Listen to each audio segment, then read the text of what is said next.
So, ito ang salita ng Panginoon sa araw na ito mula sa Psalm chapter 107 verse 1.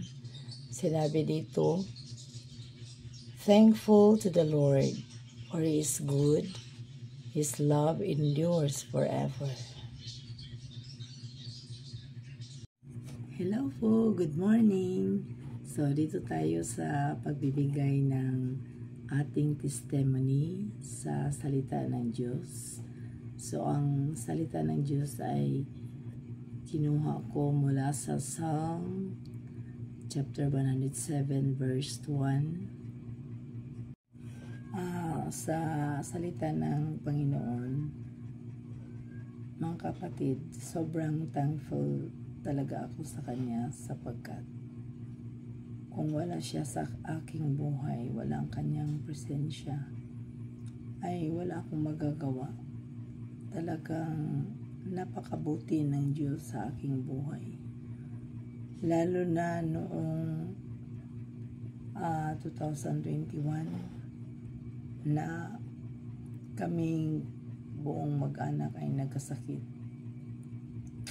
Kasagsagan yun ng COVID, pero yung sakit namin hindi yung COVID.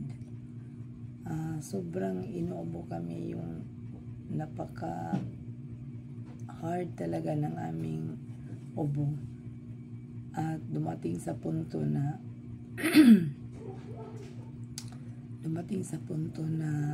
hindi ko na nakayanan. Sinabi ko sa aking kapatid kay Tita Lynn na ayoko na pagod na ako. Pero alam niyo mga kapatid, sa awa ng Panginoon, ako ay Kanyang pinagaling. Kaya nandito ako ngayon sa inyong harapan upang imahagi ang Kanyang kabutihan sa aking buhay. Alam niyo, kapag ikaw ay nasa problema or mayroon kang karamdaman,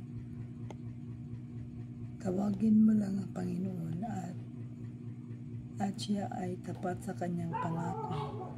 Siya ay hindi kanya bibiguin sa kung ano man ang mga hinihiling mo na hindi naman ito makakasira sa iyong buhay. Kaya sobrang thankful talaga ako kay Lord at nagpasalamat ako sa Kanyang salita. At higit sa lahat, nagpapasalamat ako sa Kanya na ako'y Kanyang pinili, na bigyan niya ng libreng kaligtasan. Thank you so much, Lord Jesus. Hindi ko ikakaya sa publiko na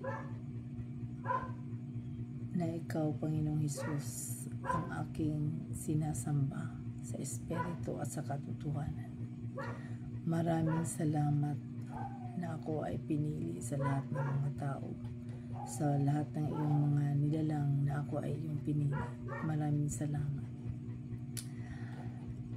Thank you guys for watching. God bless. Bye-bye.